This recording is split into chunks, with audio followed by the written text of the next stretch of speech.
스웨덴의 외교관 라울 발렌베리는 2차 세계대전 당시 홀로코스트의 참극 속에서 10만 명을 살려냈습니다. 그는 헝가리의 대사관으로 파견되었는데 그에게는 군대도 무기도 없었지만 그가 가진 것이라고는 오직 스웨덴 국왕의 대리인이라는 신분뿐이었습니다. 그는 나치의 총구 앞을 가로막고 스웨덴 왕실의 도장이 찍힌 여권을 내밀며 호통을 쳤습니다. 이 사람들은 스웨덴 국왕의 보호를 받는 자들이다. 손대지 마라. 놀랍게도 그 여권을 보자 독일 군인들은 총을 거두고 물러났습니다. 그런데 사실 이 발렌베리가 살려낸 사람들은 스웨덴과 아무런 상관이 없는 사람들이었습니다.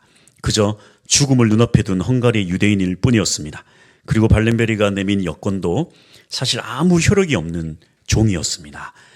당시 독일은 스웨덴에 철광석이 없으면 전쟁에 아주 치명적이었기 때문에 스웨덴의 눈치를 아주 많이 봤는데요. 당당한 태도로 내미는 이 발렌베리의 스웨덴 국왕 마크를 보자마자 독일 군들은 물러날 수밖에 없었습니다. 세상 모든 사람들은 이 죄라는 사슬에 묶여 죽음을 향해 끌려갈 수밖에 없는 자들입니다. 그러나 예수 보혈의 피를 믿는 자는 그 붉은 피라는 생명 여권을 발급해 주십니다. 이 여권 앞에서 죽음은 아무런 힘을 쓸 수 없습니다. 그러나 이 예수 보혈의 능력은 그저 지옥에 가지 않는다는 단순한 의미로 끝나는 것만은 아닙니다. 주님의 그 보혈의 능력을 힘입은 자들은 이 땅에서도 천국의 대사로 부르십니다. 그래서 오늘 본문을 통해서 하나님의 대리자로, 하나님의 대사로 부르신 우리에게 얼마나 압도적인 권위와 능력을 주시는지 깨닫는 시간이 될 수 있기를 축복합니다. 할렐루야. 첫 번째로 주님이 우리를 부르셨는데 이 부르심의 능력이 무엇인지 우리가 한번 살펴보기 원하는데요. 18절 말씀입니다. 너희 마음의 눈을 밝히사 그의 부르심의 소망이 무엇이며 성도 안에서 그 기업의 영광의 풍성함이 무엇이며. 부르심의 소망. 부르심이 무엇일까요? 부르심은 헬라어로 클레토스라고 하는데 이게 능동태가 아니라 수동태입니다. 이게 무슨 얘기냐면 즉 사람이 간절히 원해서 적극적으로 예수님을 찾을 때에 그런 찾는 자를 주님이 부르신다 이게 아니라 이것은 나의 적극성을 이야기하는 게 아닙니다. 오히려 철저히 정반대. 나의 적극성이 아니라 주님의 적극성이에요. 하나님의 적극성입니다. 죄로 인해 사망의 길로 걸어가는 우리에게 주님이 우리에게 먼저 다가오시고 주님이 우리에게 손을 내미고 주님이 우리를 지명하여 부르시고 예수의 피로 살려낸 것입니다. 주님이 우리를 부르신 거예요. 그런데 우리는 참 이 부르심이란 단어를 쓸 때 부담스러워 할 때가 있습니다. 나를 부르셨다. 당신을 부르셨다. 신학교를 가야 되나? 뭐 이런 고민을 하는 거예요.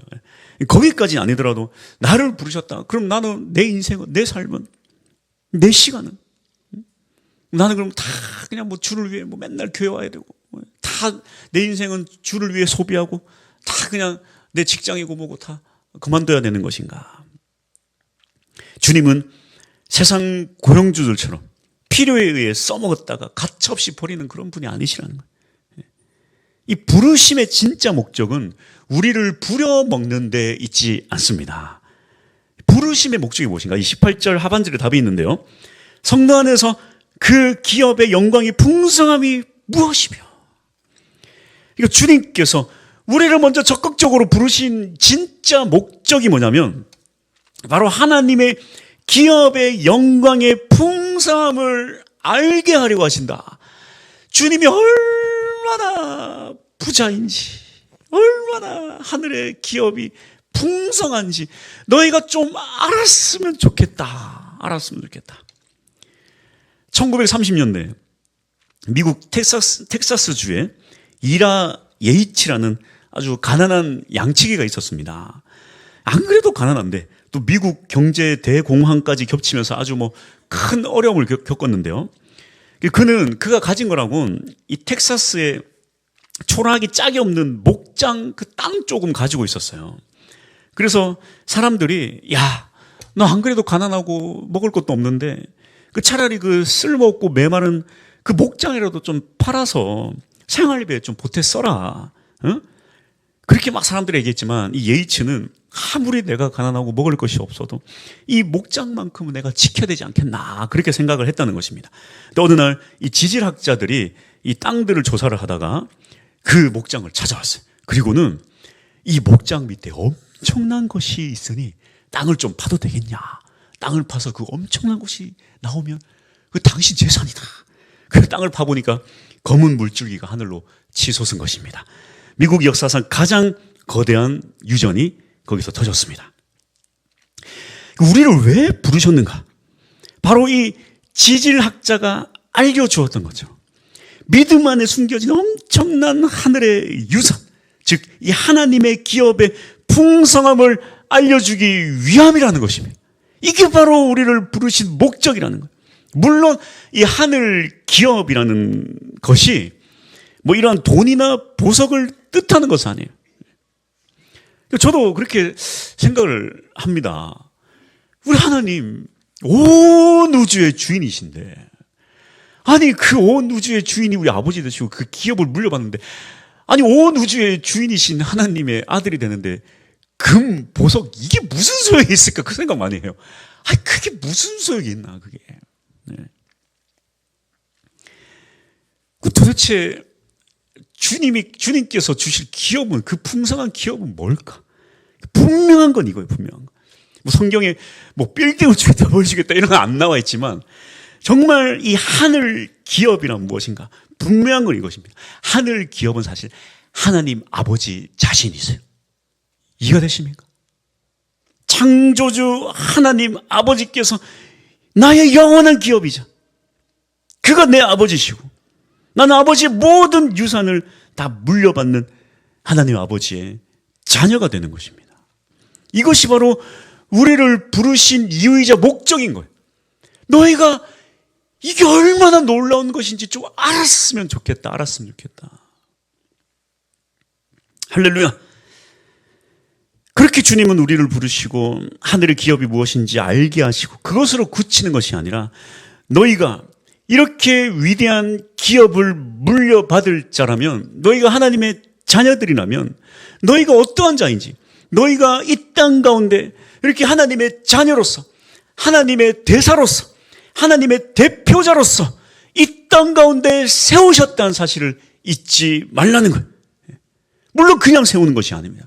아까 얘기했듯이 대사는 그 나라의 대표자예요. 우리는 하나님의 대표자입니다. 하나님의 대표자, 하나님의 대사에게는요, 하나님의 능력을 부어주시는 거예요. 그래서 두 번째 볼 것은 이 하늘 대사에게 주어지는 아주 압도적인 능력인데요. 도대체 우리를 부르시고 하늘의 놀라운 기업을 알게 하시는 주님은 이제 우리를 하늘 대사로 세우시면서 어떠한 능력을, 힘을 우리에게 부어주시는가. 아까 서론에 말했듯이 이 발렘베리는 스웨덴 국왕의 힘을 소유했습니다. 또 여러분 조선시대를 보면 이 아메어사는요, 왜 무서워했을까요? 이 왕의 권능을 가지고 있기 때문에. 그래서 지금 뭐 방금도 주일학교 설교하고 왔지만 마패, 지저스 적혀있는 마패를 꺼내들고 예수 파워하고 왔습니다. 마찬가지로 하늘 대사에게는 하늘의 능력, 예수 파워를 주신다는 거예요. 근데 이 바울은 하나님의 대사에게 주어진 능력이 얼마나 위대한지, 이 예수 파워가 얼마나 대단한지를 설명을 하려고 하는데 도대체 이 글자로는 표현할 방법이 없는 거예요. 예수 파워가 얼마나 대단한지. 그래서 이 능력은 아주 이 헬라어에서 쓸 수 있는 능력이란 이 능력에 대한 모든 단어를 싹 끌어다가 이 예수 파워를 설명하는 거예요. 19절에 나옵니다. 그의 힘의 위력으로 역사하심을 따라 믿는 우리에게 베푸신 능력의 지극히 크심이 어떠한 것을 너희로 알게 하시기를 구하노라. 여기 지금 헬라어에서 쓸 수 있는 신약 성경에 나와 있는 능력이라는 능력 단어는 모조리 다 사용했어요. 그의 힘은 이스퀴스, 그러니까 내적 강인함, 내적 근력.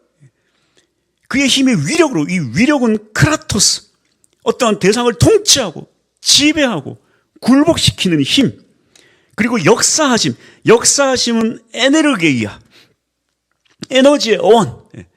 옛날에 뭐 만화책 드래곤볼 많이 보신 분들은 뭐 에네르기파, 에네르게이아, 에너지. 지금도 살아서 움직이고 활동하는 아주 힘, 신행력. 그 다음에 우리에게 베푸신 능력, 이 듀나미스, 다이너마이트의 어원입니다. 아주 폭발적인 힘. 이것이 바로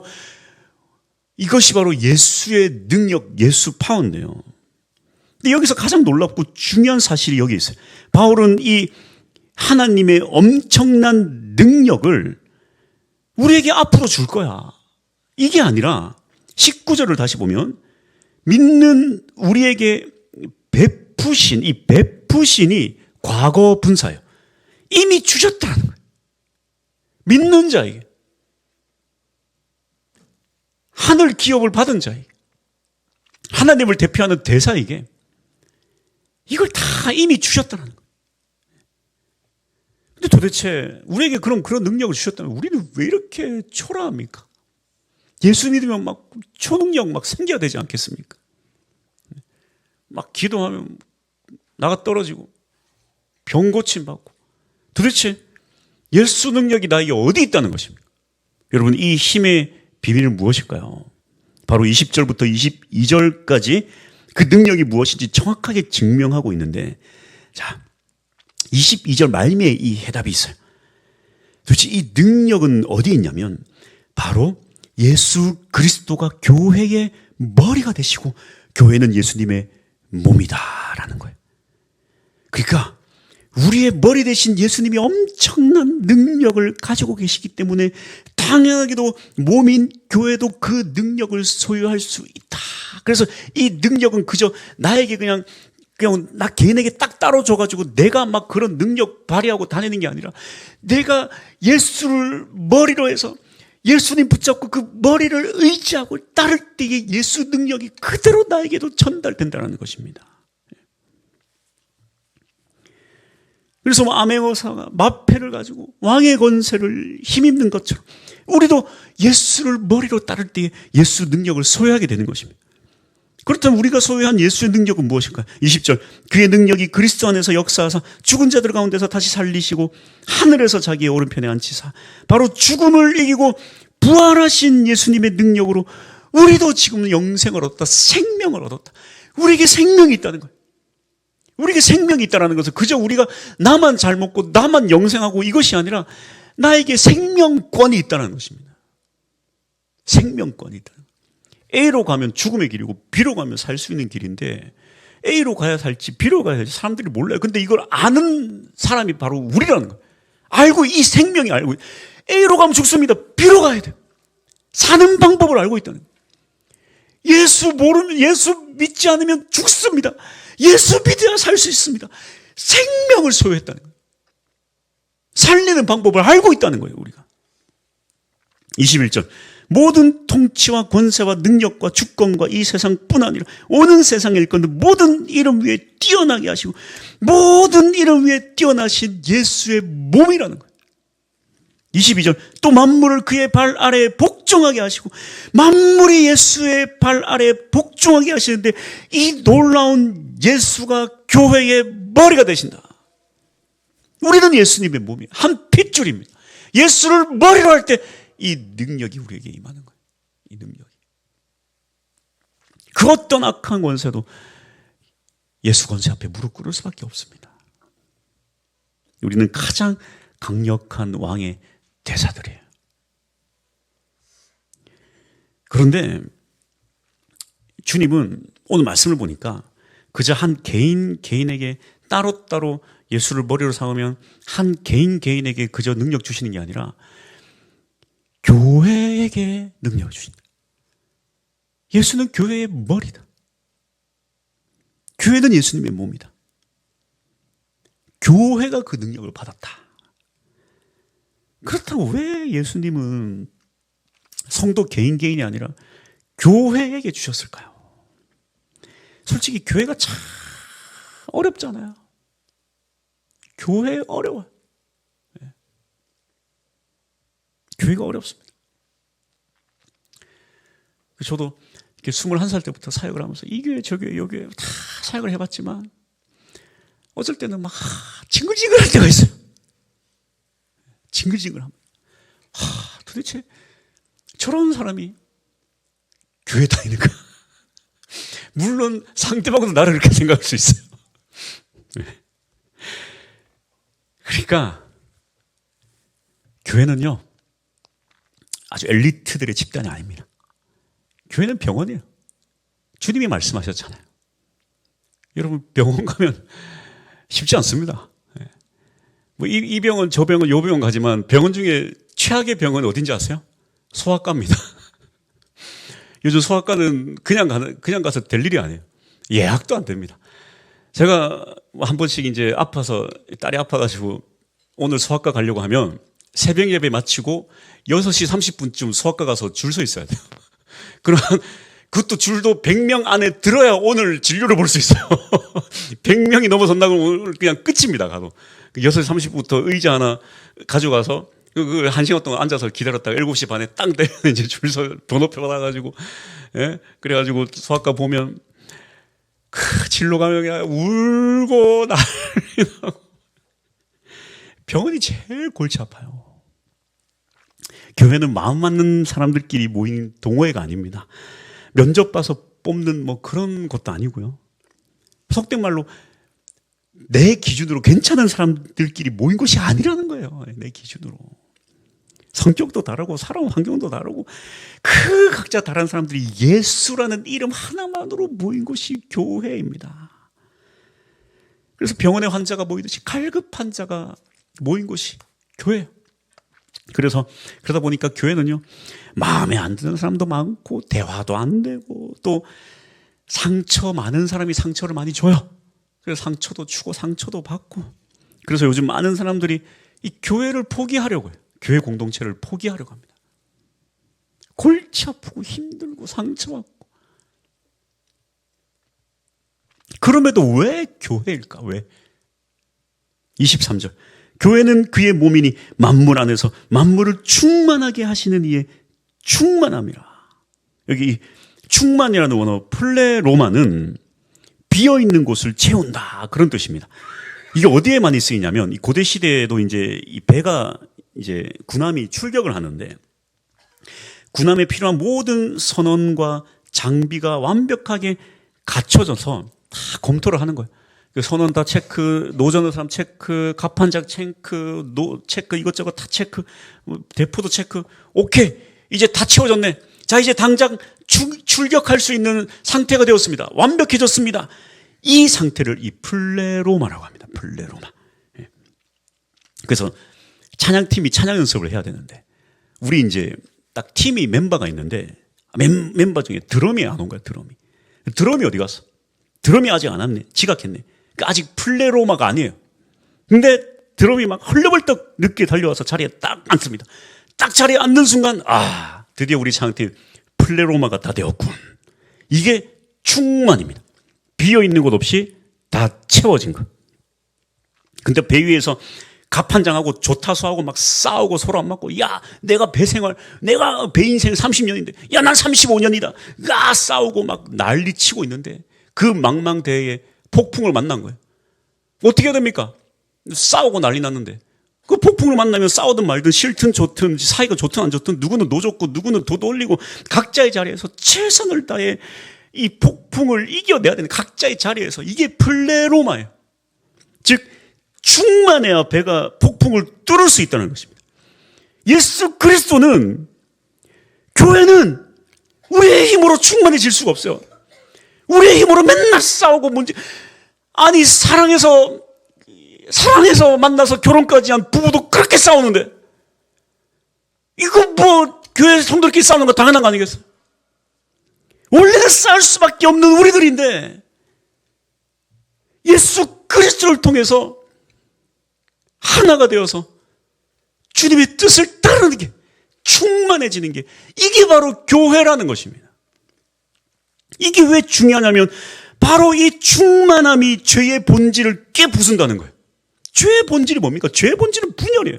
아담과 하와가 죄 때문에 서로 갈라지고 서로 싸우고 가인이 동생 아벨을 죽여버리는 비극이 생기고. 죄가 뭡니까? 나를 위해서라면 남이 피해받아도 상관없는 거예요. 나를 위해서라면. 그래서 남이 피해보든, 그래서 나를 위해서라면 내 마음의 상처 때문이면 아벨을 죽여도 되는 거예요. 이게 죄입니다. 그래서 성경에서 가장 큰 죄는 이기심 개인주의예요. 이것을 깨부수는 것, 이 분열의 현장을 깨부시는 게 바로 예수를 통해 하나 되는 것. 그래서 주님은 교회가 원래부터 예수 없이도 마음 맞는 사람들끼리 딱 모여가지고 동호회처럼 모여가지고 야 하나 되자 하는 걸 원치 않으세요. 그건 교회 아니에요. 원래 완전 3, 3, 5 그냥 분열되고 난리 나지만 예수 이름 하나만 들어도 너희가 하나 되는 거. 그래서 교회는 그냥 예수 없어도 딱 뭉쳐가지고 자기들끼리 달려나가는 그게 교회가 아니라 엉망진창이지만 예수님 하나 때문에 우리가 예수 하나 때문에 서로 사랑하며 달려나가는 것. 그게 사실은 교회의 목적이에요. 그래서 예수님의 충만한, 예수님은 비어 없는 곳 없이 충만하시기 때문에 그 충만함으로 교회를 충만하게 하신다. 교회는 문제가 없는 것이 아니라 이러한 문제들을 예수의 이름으로 하나씩 서로 사랑하고 용납하고 예수의 이름이니까 예수 사랑으로, 예수 희생으로, 예수 헌신으로, 예수 봉사로 그렇게 교회가 충만하게 나아가는 것이 바로 교회입니다. 할렐루야. 그래서 우리 교회가 충만교회, 충만교회. 예수님이 우리를 충만하게 하시는 분이십니다. 결론입니다. 주님은 우리를 부르셨습니다.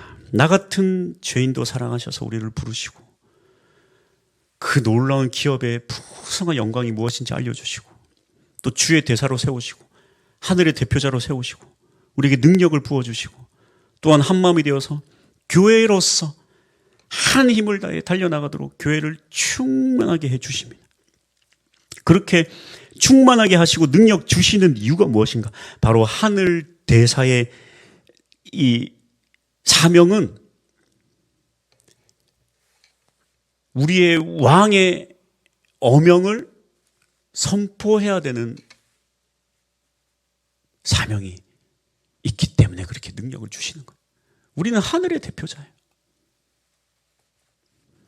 우리에게는 하늘의 생명이 있습니다. 이걸 선포해야 될 사명이 우리에게 있는 거예요. 그래서 교회에 여러 가지 복잡한 일들이 생기면서 저도 고민을 많이 했습니다. 아유, 교회 출입문도 없는데 무슨 전도인가? 막 그런 생각도 좀 했습니다만.